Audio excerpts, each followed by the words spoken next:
خاموش رات، مکہ کی پہاڑیاں سو رہی تھی اور شہر شور و ہنگامے سے دور تھا۔ غار حرا کے اندر ایک شخص تنہا بیٹھا تھا جو سچ کی تلاش میں دنیا سے کٹ چکا تھا۔ وہ شخص محمد بن عبداللہ صلی اللہ علیہ وسلم تھے۔ کسی کو اندازہ نہ تھا کہ یہ خاموش لمحہ پوری انسانیت کی تقدیر بدلنے والا ہے۔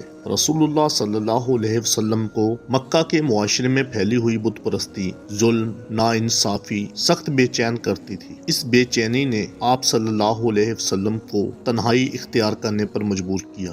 آپ صلی اللہ علیہ وسلم کئی راتیں غار حرا میں عبادت اور غور و فکر میں گزارتے، اللہ کی قدرت پر سوچتے اور سچ کی راہ ڈھونڈتے۔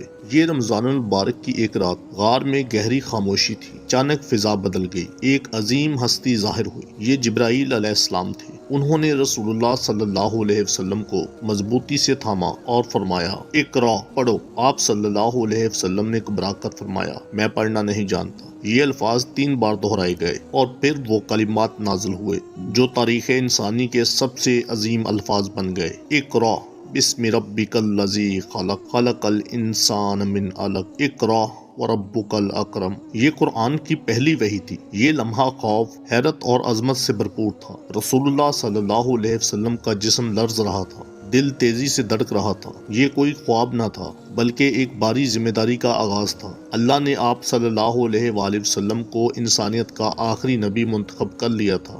آپ صلی اللہ علیہ وسلم فوراً غار سے نکلے اور گھر کی طرف روانہ ہوئے۔ حضرت خدیجہ کے پاس پہنچ کر فرمایا، مجھے اوڑھ دو، مجھے اوڑھ دو۔ حضرت خدیجہ رضی اللہ عنہا نے آپ صلی اللہ علیہ وسلم کو تسلی دی اور کہا کہ اللہ آپ کو کبھی ضائع نہیں کرے گا، کیونکہ آپ سچ بولتے ہیں، امانت دار ہیں اور کمزوروں کا سہارا بنتے ہیں۔ بعد ازاں حضرت خدیجہ رضی اللہ عنہا آپ صلی اللہ علیہ وسلم کو ورقہ بن نوفل کے پاس لے گئیں جو پچھلی آسمانی کتابوں کے عالم تھے۔ انہوں نے ساری بات سن کر کہا، یہ وہی ناموس اکبر ہے جو موسیٰ علیہ السلام پر نازل ہوا تھا۔ کاش میں اس وقت زندہ ہوتا جب آپ کی قوم آپ کو نکال دے گی۔ یوں غار حرا کی اس خاموش رات سے ایک ایسا نور پھوٹا جس نے جہالت کے اندھیروں کو چیر دیا۔ یہ صرف ایک شخص کی کہانی نہیں تھی بلکہ پوری انسانیت کے لیے ہدایت کا آغاز تھا۔ قرآن نازل ہونا شروع ہو چکا تھا اور حق و باطل کے درمیان ایک واضح لکیر کھینچی جا چکی تھی۔